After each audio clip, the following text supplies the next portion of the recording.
Next physical equilibrium.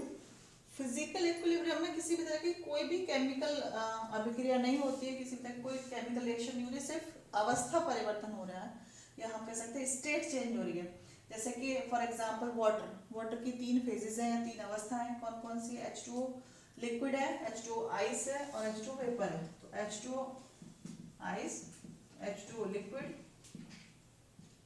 और third क्या? H2O vapour. जब इसके बाद में नेक्स्ट टॉपिक फेज रूल पढ़ाऊंगी, आप उसमें ये सब चीजें डिटेल में पढ़ेंगे। तो फिजिकल इक्विलिब्रियम के अंदर सिर्फ स्टेट चेंज हो रही है, यानी आइस लिक्विड के अंदर कन्वर्ट हो रहा है, लिक्विड वेपर के अंदर कन्वर्ट हो रहा है, लेकिन क्योंकि किसी भी तरह की कोई भी केमिकल रिएक्शन नहीं हो रही है, यहाँ भी आइस में भी जो वाटर का मॉलिक्यूल उसका फॉर्मूला H2O, लिक्विड के अंदर जो वाटर का मॉलिक्यूल उसका फॉर्मूला H2O, वेपर में जो मॉलिक्यूल उसका फॉर्मूला भी H2O है। तो ऐसी इक्विलिब्रियम में ऐसी अवस्था है जहां पर कि मॉलिक्यूल के केमिकल कॉम्बिनेशन या कंपोजिशन के अंदर कोई भी परिवर्तन नहीं हो रहा, इसको हम बोलेंगे फिजिकल इक्विलिब्रियम। ठीक, इसको हम समझने के लिए अलग अलग एग्जांपल लेते हैं। जैसे अगर आइस किस में कन्वर्ट हो रही है? लिक्विड के अंदर कन्वर्ट हो रही है। तो अगर एक टाइम के बाद इक्विलिब्रियम एस्टेब्लिश हो जाता है, यानी आइस का लिक्विड के अंदर कन्वर्जन, या हम कह सकते हैं कि लिक्विड का आइस के अंदर कन्वर्जन कांस्टेंट हो जाता है, तो हम इस इक्विलिब्रियम को बोलेंगे physical equilibrium. Second example of physical equilibrium is a conversion of liquid into vapour. तो जिस स्पीड से लिक्विड वेपर के अंदर कन्वर्ट हो रहा है, उस स्पीड से वेपर लिक्विड के अंदर कन्वर्ट हो जा रही है, तो इसको हम क्या बोल रहे हैं? Physical equilibrium. Third example is a conversion of sulphur solid into sulphur liquid. जो सल्फर हमारा ठोस है, अगर वो सल्फर द्रव में परिवर्तित हो रहा है, तो क्योंकि इसमें सल्फर का फॉर्मूला चेंज नहीं हो रहा, यहाँ भी ऐसा है, लिक्विड में भी ऐसा है और सॉलिड में भी ऐसा है। तो ये एग्जांपल है आपका भौतिक साम्यावस्था का।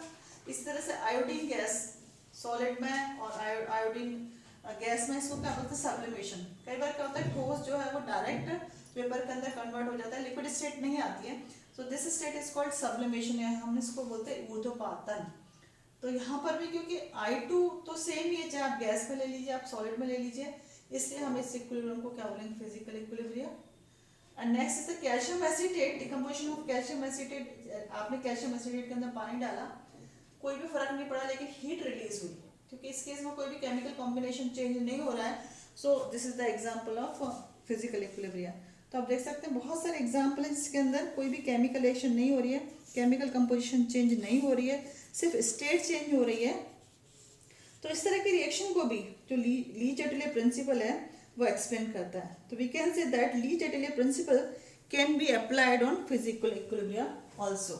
तो हम सिर्फ केमिकल इक्विलिब्रियम ही एक्सप्लेन नहीं कर सकते with the help of Le Chatelier principle, we can also explain physical equilibrium with the help of Le Chatelier principle. तो आपने देखा है कि कई बार अगर हम प्रेशर इंक्रीज करते हैं ना, प्रेशर इंक्रीज करेंगे तो melting of ice decreases. Melting of ice, जो आइस लिक्विड के अंदर चेंज हो रही है, उस केस में अगर आपने प्रेशर को बढ़ा दिया, प्रेशर को आप बढ़ाएंगे तो क्या होगा कि जो इक्विलिब्रियम है वो किस तरफ शिफ्ट होगा? आप देखिए आइस सॉलिड है, लिक्विड की तरफ जो है वो कन्वर्जन ज़्यादा होगा, तो हम कह सकते हैं कि melting of ice decreases on increasing pressure.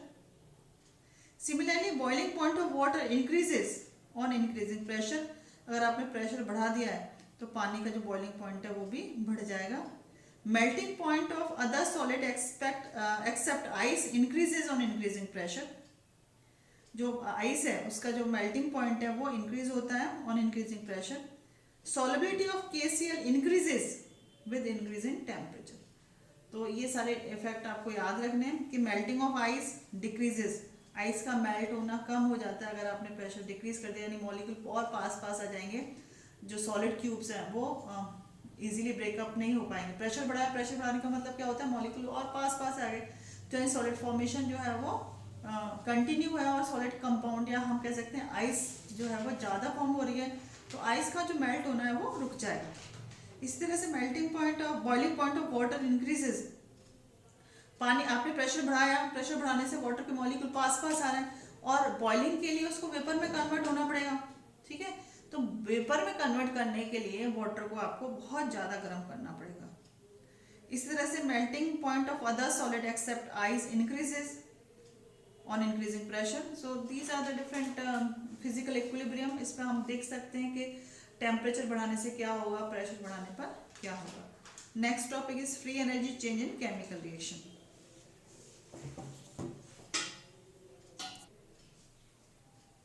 So next is the free energy change in chemical reaction और Pont-Hoff isotherm.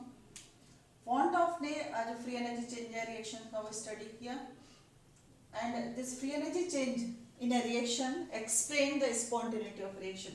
कि कौन सी अभिक्रिया स्वतः हो रही है. स्वतः का मतलब जो रिएक्शन अपने आप होती है, जिसको हम बोलते हैं स्पॉन्टेनियस प्रोसेस. रिएक्शन नेचर के अंदर जो अपने आप हो रही है, जैसे पानी ऊपर से नीचे गिर रहा है, बर्निंग ऑफ कोल. आप एक बार आपने कोल को बर्न करना स्टार्ट कर दिया, वो अपने आप बर्निंग प्रोसेस चलता रहता है. These all are called spontaneous reaction. ऐसी अभिक्रियाएं जो स्वतः हो रही हैं, हमें किसी भी तरह कोई फोर्स नहीं लगाना पड़ रहा है, ऐसी अभिक्रिया को बोलते हैं स्वतः अभिक्रिया. तो पॉन्ट-हॉफ ने क्या किया, ऐसी रिएक्शन के लिए जो फ्री एनर्जी चेंज स्टडी किया और ये देखा कि कैसे कौन सी रिएक्शन जो है वो स्पॉन्टेनियस होगी, या फिर हम कह सकते हैं कि फ्री एनर्जी कैसे डिटरमाइन करती है, क्या डिसाइड करती है कि पर्टिकुलर अभिक्रिया जो है वो स्वतः है, पर्टिकुलर अभिक्रिया जो है वो नॉन स्पॉन्टेनियस है. तो इसको समझने के लिए हम एग्जांपल लेते हैं. Reaction, general reaction is N1A plus N2B gives M1C plus M2D. यहाँ पर N1 क्या है, number of moles of A है, N2 number of moles of B है. ये रिएक्टेंट के मोल्स हैं, और क्या दे रहे हैं, M1C moles of M1 mole of C और M2 मोल ऑफ B. तो इस रिएक्शन के लिए हम जो फ्री एनर्जी चेंज है, या हम कह सकते हैं किसी भी जनरल इक्वेशन के लिए फ्री एनर्जी चेंज निकालने का फॉर्मूला है dg equal to minus S D T plus V D P. यहाँ पर S क्या है, S यहाँ पर एंट्रोपी है, S is the entropy. dt है change in temperature, V volume, और dp change in pressure.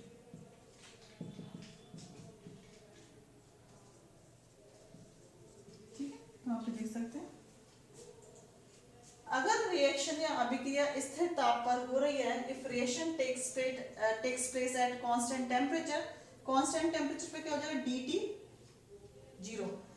Constant temperature का मतलब है कि dt या change in temperature. Constant temperature तो dt की वैल्यू जीरो हो जाएगी. dt का मतलब क्या है, change in temperature. dt equal to zero.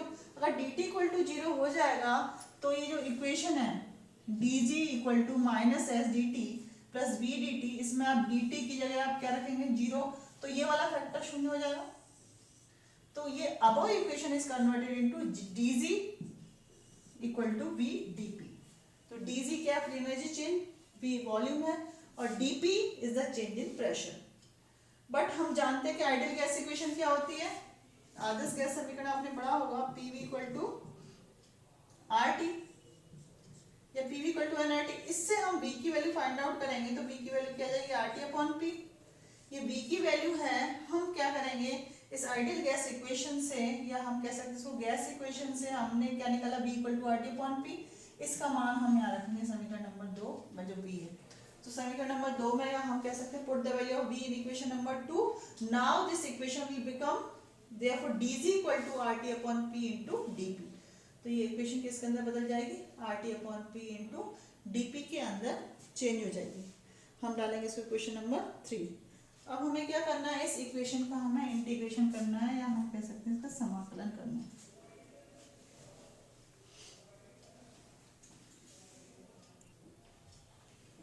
Equation number 3 का इंटीग्रेशन किया, तो आफ्टर इंटीग्रेशन यू गेट आपने dg प्लस RT क्योंकि कांस्टेंट है, तो RT को ऊपर बाहर निकाल लेते हैं. तो these are the integration sign. After solving this equation, इस इक्वेशन को सॉल्व करने के बाद आपको क्या मिलेगा, G equal to RT ln P plus C. ये जो इक्वेशन है हमने इसको क्या दिया, नंबर 4. तो नंबर जो 3 इक्वेशन थी, हमने उसका क्या किया, समाकलन किया. समाकलन करने के बाद हमारे पास क्या आई, कौन सी इक्वेशन आई, कौन सी समीकरण आई, G equal to RT ln P plus C. ठीक है, यहाँ पर C क्या है, C इज अ कांस्टेंट, और इसको क्या बोलते हैं, इंटीग्रेशन कांस्टेंट, या हम इसको बोलते हैं समाकलन स्थिरांक. तो C is the integration constant.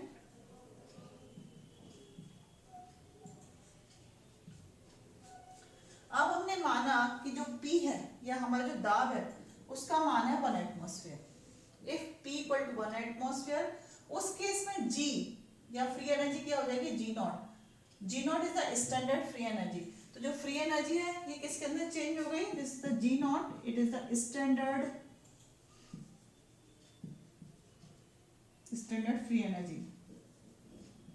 ठीक है, तो now this equation is written as G naught equal to R T L N 1 plus C. अब आर टी एल एन 1 क्यों रखा, क्योंकि यहाँ पे जो R T L N P था, यहाँ आप देखो पी की जगह क्या लिखा हमने 1 एटमॉस्फेयर।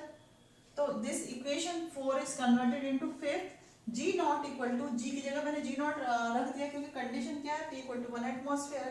तो G is changes into G naught equal to R T L N 1 plus C. इस इक्वेशन को आप सॉल्व करेंगे तो क्या जाएगा, c equal to G naught. तो आप क्या आया, c की value c equal to G naught. अब आपको क्या करना है, c equal to G naught की वैल्यू किस में रखनी है, 4 में। तो हम कह सकते हैं put the value of c, put the value of c in equation 4 में आपने रखा, तो यहाँ पे क्या आ गया, c की जगह आप क्या रखोगे, जी नॉट। तो this equation is converted into जो g equal to R T L N P plus C थी, ये किसके अंदर चेंज हो गई, g equal to G naught plus R T L N P. So this is the equation number 5। अब आप कह सकते हैं this is the general equation, जो क्या रिलेट करती है, free energy change in standard condition और free energy change in a given reaction. अभी हम मानते हैं कि suppose G naught A late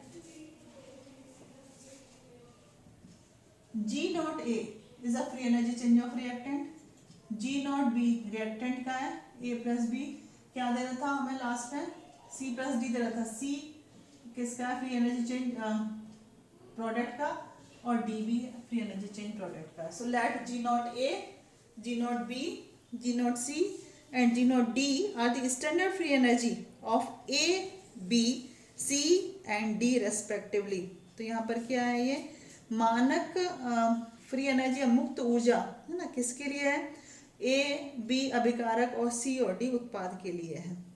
इसी तरह से हम कह सकते हैं कि इसकी जो फ्री एनर्जी है सिंपल कंडीशन के अंदर, जी A G B G C G D, तो ये तो होगी आपकी स्टैंडर्ड कंडीशन में, जो मानक अवस्था में standard free energy. Similarly G A G B G C G D, ये क्या है, free energy change, free energy change for A B C और डी, या हम कह सकते हैं free energy change for reactant and free energy change for product. ठीक है, अब आपको क्या करना है कि आपको suppose P A P B P C और पी डी, ये क्या है, प्रेशर है जो आपने रिएक्शंस लिए हैं, वो रिएक्शन कौन सी है, गैसेस फेज में। तो हम ए का जो पार्शियल प्रेशर है हम उसको पी ए ले रहे हैं, बी का partial pressure P B, P C and P D ले रहे हैं। तो उस केस में हम जो इक्वेशन है उसको किस प्रकार लिख सकते हैं, या हम कह सकते हैं कि equation 5 can be written as if A B C D, यदि ए बी सी डी जो हमारे अभिकारक थे, ये हमारी जो रिएक्शन थी,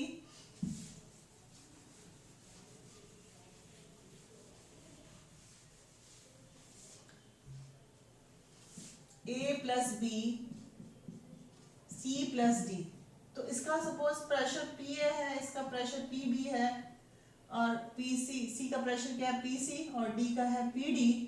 तो उस केस में जो रिएक्शन थी हमारे G equal to G naught plus R T L N P, general reaction क्या थी हमारे, G equal to G naught plus R T L N P. इसको आपको अभिकारक या हम कह सकते हैं रिएक्टेंट और प्रोडक्ट दोनों के टर्म्स में लिखना है। So this reaction can be written as, क्योंकि नंबर ऑफ मोल्स क्या थे इसके, N1 N2, इसके थे N1 इसके थे N2, ये M1 थे और ये M2 थे। So this is written as, G की जगह आप क्या लिखेंगे यहाँ पर, GA क्यों, क्योंकि किसका ये रिएक्टेंट का है। So it is N1 GA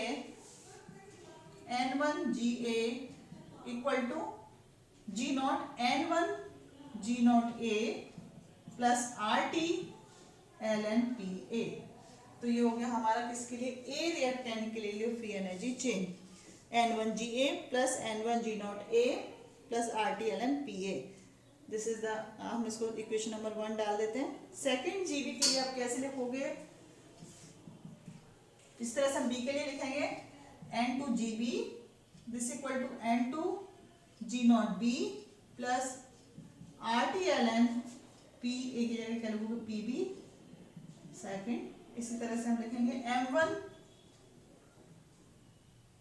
GC this equal to N1 N2 की जगह आप क्या लिखोगे यहाँ पर M1 G0C plus RT ln PC, this is the equation number 3। इसी तरह से आप लिखोगे M2 GD this equal to M2 G0D plus RT ln PD, this is the equation number 4। तो आप देख सकते हैं फर्स्ट, सेकंड, थर्ड, फोर्थ ये इक्वेशन क्या बताती है, ये बताती है free energy change of reactant and product. So free energy change for the reaction can be written as delta G equal to free energy change for above reaction delta G equal to summation किसका है product minus summation reactant. जो product की free energy है उसको हम किस में से माइनस करेंगे, रिएक्टेंट की फ्री एनर्जी में से माइनस करेंगे तो फ्री एनर्जी चेंज आ जाएगी। हम कह सकते हैं कि delta G equal to summation G product minus summation G reactant. ये किसका है प्रोडक्ट की फ्री एनर्जी और Gr is the free energy of reactant. So you can calculate free energy change by using this equation.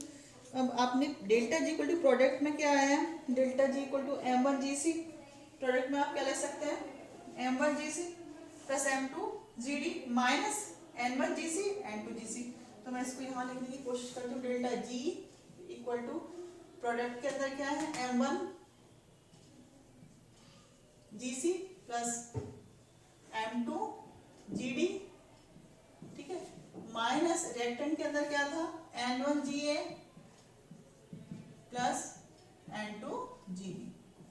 तो हम इस equation को इसको हम इस तरह से लिख सकते हैं डेल्टा G की टर्म्स में delta G equal to M1 GC plus M2 GD minus N1 GA minus N2 GB, ठीक है।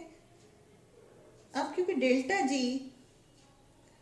अगर आपको स्टैंडर्ड एनर्जी के टर्म्स में लिखना है तो डेल्टा G इक्वल टू क्या किस टर्म्स में लिखोगे आप M1 not G plus M2 not G minus N1 not G plus N2 not G। इस तरह से फ्री एनर्जी चेंज की फॉर्म में ये जो रिएक्शन है हम उसको इस तरह से लिखेंगे।